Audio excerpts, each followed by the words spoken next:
దేవుడికి కానాను స్త్రీకి మధ్యలో ఒక సంభాషణ జరుగుతూ ఉంది. పిల్లల్ని తీసి కుక్క పిల్లలకు వేయటం యుక్తము కాదు అని చెప్పి దేవుడు మాట్లాడుతూ ఉంటే ఆమె తిరిగి సమాధానం చెబుతోంది దేవుడికి. ఏమని? బల్ల మీద నుంచి పడ్డ రొట్టెలు ఎవరు తింటారు? మనుషులు తీసుకోరు కదా, కుక్క పిల్లలు తింటాయి కదా అని చెప్పి ఆమె తిరిగి సంభాషణ చేస్తూ ఉంది. చూడండి, దేవుడు మాట్లాడుతూ ఉన్నాడు, ఆమె తిరిగి మాట్లాడుతూ ఉన్నారు. నేనంటాను దీనినే ప్రార్థన. దేవుడితో ఆమె మాట్లాడటమే ప్రార్థన, దేవుడితో ఆమె సంభాషణ చేయడమే ప్రార్థన, దేవుడితో గడపడమే ప్రార్థన అయి ఉన్నది.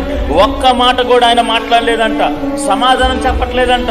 మనం కూడా కొన్ని విషయాల్లో దేవుడు సమాధానం చెప్పకపోతే దేవుడు చిత్తం కాదేమో అని చెప్పి దానికి ఒక పేరు పెట్టి మనలో అల్ప విశ్వాసం ఉండో, మనలో గర్వం అహంకారం ఉండో, మనలో ఏదో తప్పిదం ఉండో కొన్ని కార్యాలు జరగకపోతే దేవుడు చిత్తం కాదేమో, లేదా సైతాను కూడా అడ్డుపడుతున్నాడులే, లేదా మా దరిద్రం ఎట్టుందిలే అని చెప్పేసి ప్రార్థన మానేస్తాం.